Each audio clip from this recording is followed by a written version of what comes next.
మీకు తెలుసా? పునరుత్పత్తి వ్యవసాయం అనేది ఒక ట్రెండ్ కంటే ఎక్కువ, ఇది మన గ్రహం యొక్క ఆరోగ్యాన్ని పునరుద్ధరించడానికి శక్తివంతమైన విధానం. నేల ఆరోగ్య పునరుద్ధరణ. పునరుత్పత్తి పద్ధతులు నేల సేంద్రియ పదార్థాన్ని కొన్ని సంవత్సరాలలో 3 నుంచి 5% పెంచుతాయి. నేల సంతానోత్పత్తి మరియు నిర్మాణాన్ని గణనీయంగా మెరుగుపరుస్తాయి. Carbon sequestration. కవర్ పంటలు మరియు వ్యవసాయం చేయకపోవడం ద్వారా పునరుత్పత్తి వ్యవసాయం ప్రతి సంవత్సరం వాతావరణం నుండి 1.1 బిలియన్ టన్నుల కార్బన్ డయాక్సైడ్ను సంగ్రహించగలదు. వాతావరణ మార్పులను ఎదుర్కోవడంలో సహాయపడుతుంది. జీవవైవిధ్యం బూస్ట్.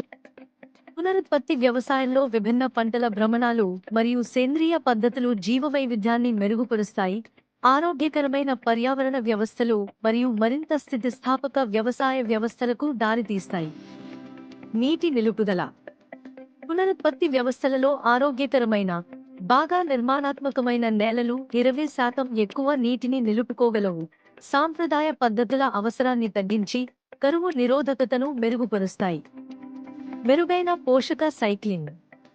కంపోస్టింగ్ మరియు పచ్చి ఎరువులు వంటి పునరుత్పత్తి పద్ధతులు పోషక సైక్లింగ్ను మెరుగుపరుస్తాయి, సింథటిక్ ఎరువుల అవసరాన్ని తగ్గిస్తాయి మరియు పంట దిగుబడిని మెరుగుపరుస్తాయి. మీ మట్టిని మెరుగుపరచడానికి ఏ పద్ధతులను ఉపయోగిస్తున్నారు? Share your thoughts in comments.